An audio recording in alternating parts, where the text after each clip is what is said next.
ভাই ভালোই লাগতেছে এরকম লাখ টাকার ফোন, কম দামি ফোন সবাই ভিজাইতে। জোস। খুব স্পেশাল কিছু আজকে আমরা করতে যাচ্ছি। এই যে এত এত স্মার্টফোন দেখছেন, প্রতিটার উপরে আজকে আমরা টর্চার করতে যাচ্ছি। জি হ্যাঁ, আপনি ঠিক শুনছেন, এখানে একদম লাখ টাকার স্মার্টফোন থেকে শুরু করে 10,000 টাকার ডিভাইসও রয়েছে এবং প্রত্যেকটার উপরে আজকে আমরা টর্চার করে দেবো, যা বাংলাদেশে কখনোই করা হয়নি। কিছুদিন আগে আমি বলছিলাম স্যামসাং চ্যানেল আপনারা স্পেশাল ভিডিও পেতে যাচ্ছেন, এক্সপেরিমেন্টাল টাইপের ভিডিও পাবেন। তো আমরা শুরু করছি এই ভিডিও দিয়েই। এরপরে নেক্সট ইয়ার থেকে আরও কন্টিনিউ অনেক দারুণ সব ভিডিও পাবেন। আমরা কি করবো জানেন, এখানে IP68 থেকে শুরু করে একদম কোনো রেটিংয়েই নেই এরকম ডিভাইসও আছে। তার মানে মাঝে আরও কয়েকটা ভার্সন আছে।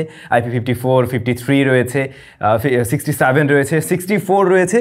এই ধরনের যে ডিভাইসগুলো রয়েছে না, প্রত্যেকটাই আমরা পানিতে চুবিয়ে দেখতে চাই আসলে কে টিকে থাকতে পারে। চলেন আমরা একটু ঝটপট টেস্ট করে ফেলি। তো ফার্স্ট অফ অল আমরা যেভাবে টেস্ট করতে চাই, এই জিনিসটা দিয়ে আমাদের সামনে এই ডিভাইসগুলো রয়েছে এবং প্রতিটাই কিন্তু অন করা আছে, সবগুলোই অন করা অবস্থায় আছে। তো আমরা একটু পানি টানি দেবো, স্প্রে করে দেখব, তারপরে আরও এক্সট্রিম টেস্টে যাওয়া যাবে সাইড বাই সাইড করে। বাট তুমি একটু দূরে থাকো বাবু। ওর নাম হচ্ছে হিমি। এটা তো আইফোন, সো এটাতে পানি ঢোকার পসিবিলিটি একদমই কম, এটা আপনারা জানেন, ঢুকবে না। এরপরে যে ফোনটা রয়েছে স্যামসাংয়ের, এই ডিভাইসটাতে IP54 এর রেটিং রয়েছে। ওকে, আমরা স্প্রে করে দেখছি কী অবস্থা। টেকনোর রিসেন্ট টাইমে লঞ্চ করা ডিভাইস, IP53 রয়েছে। অলরাইট, এটাকেও স্প্রে করা গেল এবং যেমনটা আপনারা দেখছেন, কোনো সমস্যা নেই। এইটা হচ্ছে গিয়ে ZTE একটা ডিভাইস, A55। তো এই ডিভাইসে কোনো রেটিং নেই ভাই। রেটিং ছাড়া ডিভাইস আমি এই যে পোর্টসের দিকেও দিলাম, এই যে ভিজতেছে, চলতেছে। তারপরে আমরা যাচ্ছি হচ্ছে বেনকোর এই ডিভাইসেও কোনো রেটিং নাই। সো আমরা দুইটা ফোন নিয়েছি যেগুলোতে কোনো রেটিং নেই, আমরা এগুলোকেও ভিজিয়ে নিচ্ছি। আচ্ছা, এই গেল। আর বাকিগুলোতেও আসলে ঢুকবে না, কারণ ওগুলোতেও রেটিং আছে আমরা জানি। সো যেটা বোঝা যায় যে ধরুন এরকমভাবে যদি স্প্ল্যাশ লেগে যায়, সেক্ষেত্রে যে ফোনগুলো নর্মাল, যেগুলোতে কোনো রেটিং নাই, সেই ফোনগুলোতে সমস্যা হওয়ার পসিবিলিটি নেই। তবে আমাদের মনে হয় আর একটু এক্সট্রিমলি টেস্ট করা উচিত, রাইট? তো ভাই ব্রাদার, এই যে আপনাদের জন্য এত সুন্দর একটা কন্টেন্ট আমরা নিয়ে আসতে পারছি, এই যে ফোনের উপরে অত্যাচার হচ্ছে না, এই ফোনগুলো এবং এই ভিডিওর স্পন্সর বলতে পারেন তাহামটেক, তাদের কাছে কিন্তু আপনারা এই ফোনগুলো সহ বর্তমানের, মানে এই ফোন বলতে যেগুলো টেস্ট করছে এগুলো না, এই মডেলগুলো সহ বর্তমান সময়ে সমস্ত মডেলই অ্যাভেলেবল পেয়ে যাবেন। ভিডিও ডেসক্রিপশনে তাদের সবের ইনফরমেশন দেওয়া থাকবে। তাদের শপ রয়েছে কিন্তু যমুনা ফিউচার পার্কে। আচ্ছা, এবারে আরেকটু এক্সট্রিম টেস্ট, বাট এই জিনিসটা আরেকটু সুন্দর হলে ভালো হতো, আই নো। তো আমরা যেটা করছি, এই যে বেনকোর ডিভাইস যেটাতে কোনো IP রেটিং নেই, ওইটা রাখলাম। তারপরে হচ্ছে গিয়ে ZTE ডিভাইস যেটাতেও কোনো IP রেটিং নেই, সেটাও রাখলাম। এবারে হচ্ছে IP53, এটা টেকনোর, এটা রাখছি। IP54, এটা রাখছি। আর একটা ফোন আমরা এখান থেকে দিয়ে দিচ্ছি যেটাতেও IP67, 68 রয়েছে। অলরাইট, এখন আমরা যেটা করব, এই যে এটা থেকে ঢেলে দেওয়া যাক। এবার একটু মানে সাবমার্সড হয়ে থাক হালকা, অ্যাটলিস্ট। ভাই ভালোই লাগতেছে এরকম লাখ টাকার ফোন, কম দামি ফোন সবাই ভিজাইতে। জোস। আচ্ছা, অলরেডি আমরা দেখছি যে ফোনের উপরেও পানি চলে আসছে এবং এটা মোটামুটি পরিপূর্ণ। হ্যাঁ, আর বেশি দেওয়া যাচ্ছে না, কারণ এটা কম, কি বলে, ডেপথ কম। আচ্ছা, একটু যদি তোমরা সাবির একটু কাছ থেকে এসে যদি ক্যামেরাটা দেখাও, তাহলে হয়তো আরও ক্লিয়ার বোঝা যাবে যে আসলে এখানে কাহিনীটা কী হইতেছে। স্যামসাং যেটা হচ্ছে গিয়ে IP রেটিং নেই, একদম আন্ডার ওয়াটার, এই যে পানির নিচে আছে। এদিকে বেনকো একদম পানির নিচে আছে, যেটাতে কোনো রেটিং নেই। তারপরে টেকনো, সেও পানির নিচে আছে, কোনো রেটিং নেই। ZTE, সেও পানির নিচে আছে, কোনো রেটিং নেই। এগুলোতে রেটিং আছে, তো ওদের না ভিজেলেও চলবে এইটুক পানিতে। আমরা আরও টেস্ট করবো, আরও হেভি পানিতে চুবাবো। ওয়েট করতে থাকেন। অলরাইট, তো একটু সময় থাকুক এখানে, নাকি তোমরা কি বলো? একটু থাকুক। আচ্ছা, এবারে তোলা যাক। আইফোন দিয়ে শুরু করি আমরা। আইফোন বাবাজি টিকে আছে, এটা আমরা জানতাম টিকে থাকবে। এরপরে হচ্ছে Vivo X200 Pro, উনিও সুন্দরভাবে এই যাত্রায় টিকে আছে। স্যামসাং A16, এই যে উনিও সুন্দরভাবে টিকে আছে, কোনো সমস্যা হয় নাই। 53ও ঠিকভাবে রান করছে। তো এইভাবে পানি লেগে গেল, যেগুলোতে 53 আছে সেগুলোতেও সমস্যা হচ্ছে না। বাট যাদের কোনো ধরনের কিছু নাই, সেখান থেকে শুরু করা যাক। বেনকো, কোনো রেটিং নেই। এই যে আমি তো ভয় পেয়ে গেছিলাম, আসলে আমি চাপ দিয়েছিলাম হচ্ছে ভলিউম বাটনে, যে কি নষ্ট হইলো কিনা। ফাইনালি নো, একদম সুন্দরভাবে কাজ করছে। তারপরে বাকি থাকলো কি ZTE, এইটার দাম আরও কম, এটাও টিকে আছে। তো এইভাবেও যদি পানি লেগে যায় আপনার ফোনে, সমস্যা হওয়ার পসিবিলিটি খুবই কম। ভাই এই টেস্ট আবার কেউ বাসা বাড়িতে করতে যাইয়েন না, যেগুলোতে আর কি কোনো রেটিং নেই। তবে আমরা যেটা টেস্ট করে বুঝতে পারছি যে এরকম টুকটাক পানি লেগে গেলে যে ফোনগুলোতে এখনকার দিনের যে ফোনগুলোর ব্যাক প্যানেলটা আটকানো থাকে অ্যাটলিস্ট সেগুলোতে সমস্যা হচ্ছে না, বাট যেগুলোর ব্যাটারি ডিটাচ করা যায় সে ধরনের ফোন পানিতে লাগলেই কিন্তু সমস্যা হবে। তবে খুব ভালো তো IP69 বা 69K যে রেটিং ওইরকম কোনো একটা ডিভাইস থাকলে তাহলে আমরা ওইটাও একটু টেস্ট করে দেখতে পারতাম জেড প্রেসারে, যে আসলে ওই জিনিসটা টিকে কিনা। যাই হোক, ওই টেস্ট আমরা আবারও ডেফিনেটলি অন্য এক সময় করবো আর কি।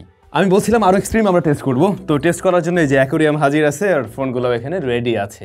তো আমরা একদম সরাসরি এবার আরও বেশি পানির নিচে সাবমার্জ করে দেখব এগুলোর কী অবস্থা। এবং শুরু করছি সেই একইভাবে আইফোন দিয়ে 16 Pro Max। তুমি বাবাজি যাও। এই যে দেখুন, এটা আমরা এখানে রেখে দিচ্ছি। অলরাইট, নাম্বার 1 গেল। এরপরে হচ্ছে Vivo X200 অন করা আছে ডিভাইস, এটাও আমরা পানির নিচে দিয়ে দিলাম। সিরিয়াল অনুযায়ী আছে ওই যে A16 স্যামসাংয়ের, এটা পানির নিচে দেওয়ার কথা না, বাট তারপরেও আমরা এখন সাহস করে দিচ্ছি আর কি। অলরাইট, গেল টেকনোর, এইটাতে IP53 রেটিং আছে। যা, তুইও যা পানির নিচে। এবং এরপরে বেনকো, এটাতে কোনো রেটিং নেই, অলরেডি জানেন, এখন পর্যন্ত সার্ভাইভ করছে কিন্তু। আচ্ছা, এটাকেও দিয়ে দিলাম। একটা বুদবুদ উঠতে দেখলাম, জানি না এটার ভিতরে পানি ঢুকলো কিনা। এবং ফাইনালি যেটা আরও কম দামি, 10,000 টাকার নিচে মনে হয় এটার দাম, এবং এটাতে কোনো ধরনের রেটিং নেই, কিচ্ছু নাই। সো এইটাও পানির নিচে গেল। আমরা ভাই এটার ভিতরে পানি ঢুকতে আমি দেখছি, বুদবুদ উঠছে কিন্তু, খেয়াল করছো না? এইবার এটা যেতে পারে আর কি। ওই যে সো ওয়েট করবো আমরা কিছুক্ষণ, তারপরে দেখবো কী অবস্থা হয়। বুদবুদ উঠছে, আমি জানি না এটা কি ফোন থেকে উঠছে নাকি অন্য কোনো দুইটা ফোনের মাঝে গ্যাপ, ফোন থেকেই হওয়ার কথা আর কি। এবার আইফোন থেকে শুরু করি বের করা নাকি। এবার ফোন গেছে একটা, একদম শিওর ওইখানে, কারণ আমি বুদবুদ ভালোই উঠতে দেখছি। আইফোন একদম পারফেক্ট। তারপরে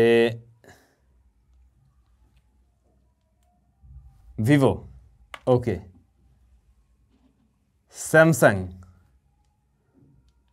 স্যামসাং কোনো ধরনের সমস্যা করে নাই, একদম ঠিকঠাকভাবে চলছে, কোনো সমস্যা নেই।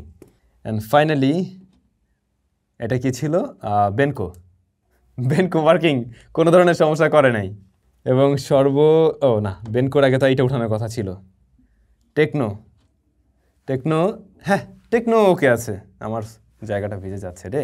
এবং যেটাতে আমি পানি ঢুকতে দেখছি নিজে, আমি জানি না এটার কী অবস্থা। ভাই পানি কই ঢুকলো তাইলে?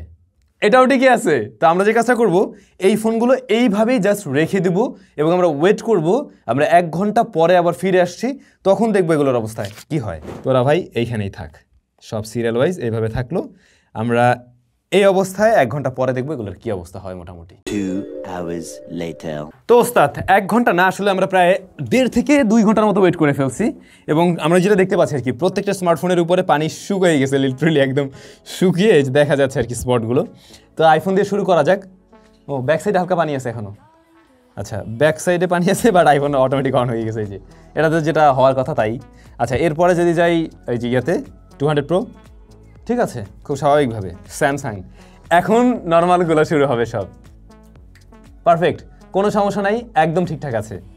ওকে, এবারে যদি যাই এইটাতে, এটা হচ্ছে গিয়ে টেকনোটাও কিন্তু একদম অন আছে, কোনো ধরনের সমস্যা নেই। ঝাঁকি টাকি দিলে ভাই এই যে পানি পরে হালকা, বাটন দিয়ে তো ঢুকছে একটু, বাট ডিসপ্লে অন। ফোন এখন পর্যন্ত বন্ধ হয়েও যায়নি, কোনো সমস্যা হয়নি। এবারে কি ভয় লাগতেছে আপনাদের? এটা হচ্ছে বেনকোটটা।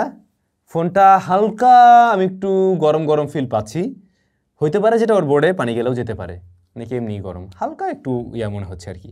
এই যে ফোন কিন্তু চলছে, টাচ কাজ করছে পারফেক্টলি, একদম সব কিছু ঠিকঠাকভাবে কাজ করছে এখানে।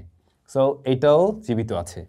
আচ্ছা, এরপরে যদি যাই এইটার কাছে, ZTE, এইটা মনে হয় গেছে। এইটার ভিতরে আমরা পানি ঢুকতে দেখছিলাম, বুদবুদ উঠছিল কিন্তু, বাট ফোন অন এবং পারফেক্টলি ওয়ার্ক করছে এখনও, আপনারা যেমনটা দেখছেন। তবে আমরা যে কাজটা করব, এখন এই যে ফোনগুলোতে কোনো রেটিং নেই, এই ফোনগুলোর সিমটাকে একটু ইজেক্ট করে দেখবো যে আসলে কী অবস্থা, ভিতরে পানি ঢুকে আছে কিনা, কী অবস্থায় আছে ওই জায়গাটা। তো এইটা দিয়েই খুলছি, দেখি কী অবস্থা।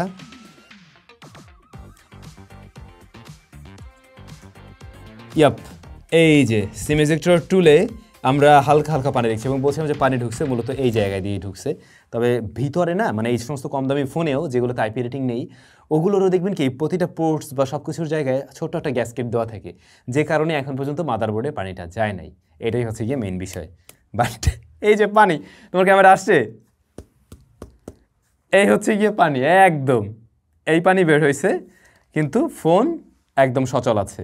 তার মানে হয় কি, যদি কোনো কারণে আপনার আইপি রেটেড ফোন না কোনো কারণে পড়ে যায়, সেক্ষেত্রেও সাথে সাথে বন্ধ হয়ে যাওয়ার পসিবিলিটি নেই। বাট এই ধরনের সিচুয়েশনে পড়লে একটু সার্ভিস করে নেবেন, অবশ্যই সেই ক্ষেত্রে আর কি নষ্ট হওয়ার চান্সেস খুব কম থাকবে।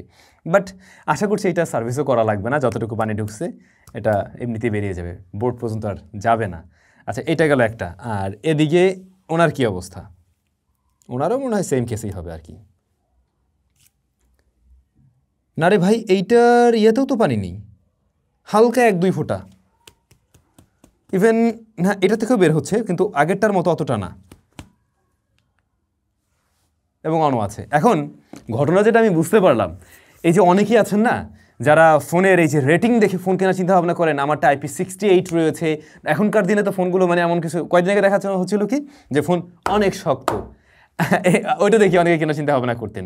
এই কাজগুলো কখনো করবেন না, এইটা কিন্তু আপনার মেইন ফিচার না।